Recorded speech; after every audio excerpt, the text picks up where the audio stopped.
So there was this article in the Globe Mail yesterday from Benjamin Felix that says the narrative of the article is more or less, if you were a renter for the last 20 years, you're not falling behind, and it's actually in some cities in Canada you're actually farther ahead than if you owned your principal residence.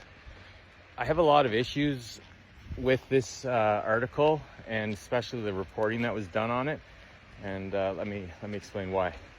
First of all, Benjamin actually points out in the fine print in his article that they don't take into account the capital gains taxes when you're selling your investments down the road, compared to if you actually own a principal residence, it's tax-free. That is the biggest difference between the two. So if you rent for the majority of your life or your entire life, and you put all the extra cash flow into investments, when you actually want to spend those investments and utilize that money, you have to pay tax on it, okay? So even if it grows tax-free in an RSP, eventually you're going to pay tax on it when you pull it out. There is the TFSA, but that's not going to be able to shelter all of your savings. So you are going to get hit with the tax bill eventually, where if you have forced savings into a principal residence, that is a tax-free shelter for life. When that equity eventually gets pulled out, either by yourself or your estate, it is tax-free. So that is a key difference.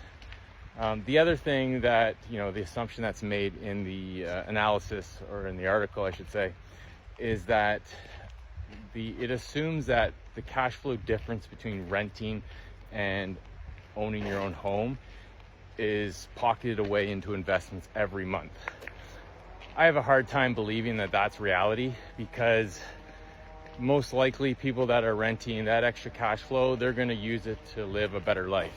They're going to spend it on things. They're not going to pocket every dollar in savings between owning a home and renting and put it into investments. Sure, they may put some of it in, but they're not going to put every penny. Therefore, it skews the analysis. So those two things alone, really, in my opinion, tilted towards owning a home is actually still the better decision long term. I think just because of the tax savings, your principal residence being a tax shelter, I think you should always strive to own your own home. Whether or not you go beyond owning one home and put your savings into investments in like the capital markets, or you buy rental properties, that's up to you. I'd kind of follow your passions, kind of follow what you're good at, in my opinion.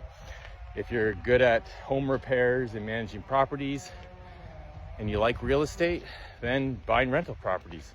If you more are interested in, stocks and bonds and the markets, then putting things into a diversified portfolio is probably the better avenue for you, because you're probably not going to enjoy being a landlord. So that's my advice. I still think that owning a home is the right thing to do and strive for.